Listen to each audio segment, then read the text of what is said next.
no sirve. ¿De qué sirve tanta definición? ¿De qué sirve que estén plasmados en la Constitución de Derechos Sociales de 1917 o una reforma vanguardista a nivel mundial, la de junio de 2011? Si no se llevan a efecto, si sigue esa hambruna, si siguen las autoridades conculcando derechos de los ciudadanos. Entonces abrimos la pauta a lo que tiene que ser nuestra tarea diaria como defensores de los derechos humanos o como servidores públicos. Dejando a un lado la temática, que ya está más definida, sería cuestión de estudiarlo, a ver, cómo se define, cómo se argumenta, en qué catálogo lo pongo, en la Declaración Universal, en el Pacto Internacional de Derechos Civiles y Políticos, en la Convención Americana de Derechos Humanos, en la Constitución Política de los Estados Unidos Mexicanos, la adecuación a la Constitución Política de Querétaro o de cualquier entidad federativa. No es una cuestión de definición. Porque el tema de los derechos humanos tiene que ver con sus esquemas de protección. ¿Cómo los protegemos? Pues la mejor forma de protegerlos es a través de la educación, de la prevención. Porque lo que ustedes verán más adelante, que es el fundamento constitucional del mecanismo no jurisdiccional de protección de derechos humanos, sigue atendiendo única y exclusivamente a la queja. Entendido por esta queja, aunque no somos competentes en todos los casos, ya un acto de molestia de una autoridad, de un servidor público, a un ciudadano, a un otro ciudadano. Es por eso que nuestra misión va más allá, tratar de equilibrar la queja, entendida como ese acto de molestia, seamos competentes o no, con la prevención, con la promoción. Es ahí donde nuevamente agradezco que nos inviten a nosotros a participar con ustedes para estar en la misma frecuencia, hablar el mismo idioma.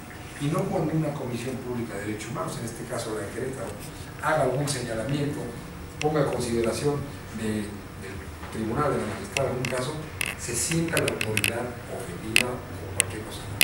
Se platica, lo vemos, y simple y sencillamente, como yo se lo he dicho a todos mis colaboradores, en esta Comisión de Derechos Humanos de Querétaro trabajamos por y para principalmente las víctimas y los grupos vulnerables de la sociedad. En esa Comisión Estatal de Derechos Humanos, que ahí se ve su puerta, no entran los más pudientes de Querétaro, ni los más recomendados, ni los que tienen las mejores relaciones. En esa puerta, si se llegan a enterar, o que nosotros pescamos un asunto porque tenemos conocimiento, porque sale en un medio de difusión, entra la gente más desprotegida. A donde ya la batearon en todos los lugares. Y que quizá, no, seguramente, en la mayor parte de los casos ni siquiera somos competentes. Ahí llegan a pedirnos asuntos interparticulares, nos llegan a denunciar delitos, nos llegan a denunciar un sinnúmero de cosas que le está afectando a la población, y sin embargo, la autoridad que está para velar esos derechos, en muchas ocasiones, ya metiéndonos en la parte más práctica de los derechos humanos, para no darle tanto de teoría, estos derechos humanos y estos sistemas de protección de nuestro país, a diferencia de otros lugares, como lo veíamos en Europa, no nacen de un reclamo o de una exigencia ciudadana, en donde los grupos de la sociedad, colegios de profesionistas, universidades, asociaciones, en fin, le digan al gobierno, y sabes qué, a mí no me importa si te puso tu mamá, tu papá, tu hermano, tu compadre, tu amigo, no. Eres autoridad y servidor público, cumple con tu mandato legal.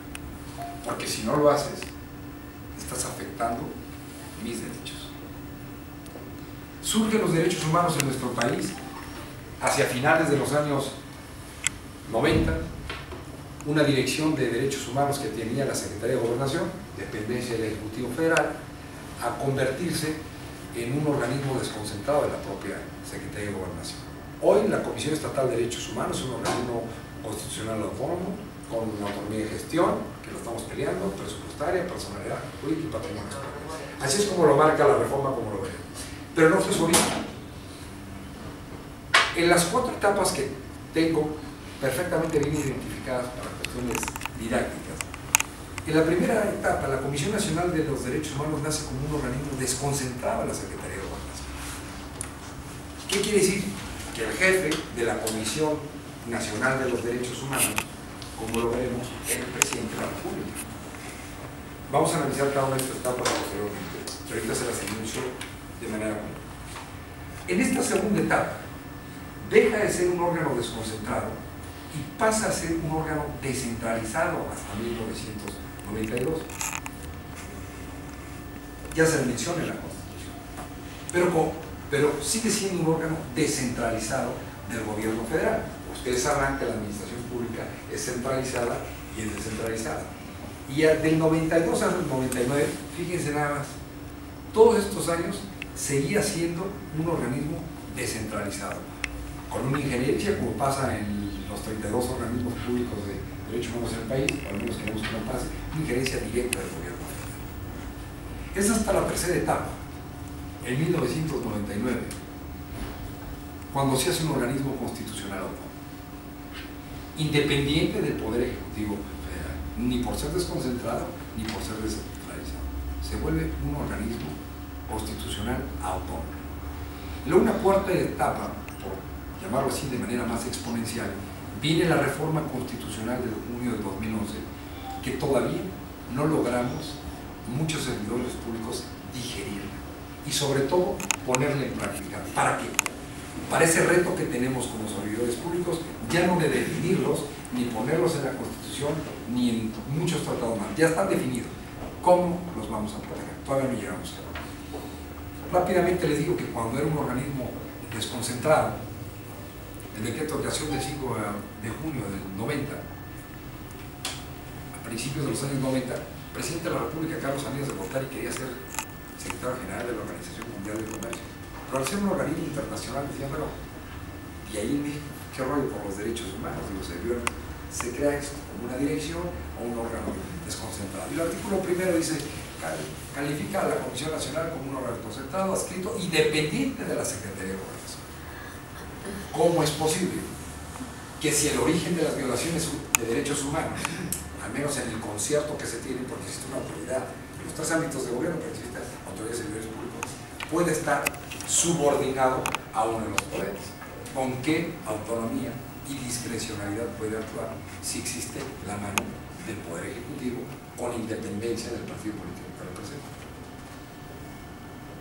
Es decir, el artículo segundo, se presenta a la Comisión como un órgano responsable de proponer y vigilar el cumplimiento de la política nacional referente a los derechos humanos. Y luego las facultades de la Comisión, dale vuelta. El artículo cuarto dice que el presidente será nombrado por el Ejecutivo Federal. Y así es como nace la Comisión Nacional de los Derechos Humanos. El presidente de la República nombra el primer presidente de la Comisión Nacional de los Derechos Humanos, que es ya murió el doctor Jorge Campizo, y se la pasa en tiempo, ya después se va a la PGR, y en fin. Pero así nace designado por el presidente de la República. Artículo quinto, facultad del presidente de la Comisión, creación de un consejo de carácter consultivo para el mejor desempeño de la actividad de la institución. Se centra la figura del secretario ejecutivo y la existencia de un visitador general. Porque, déjale tantito ahí también. Fíjense bien, este es el esquema que nace o pretende nacer de manera equilibrada.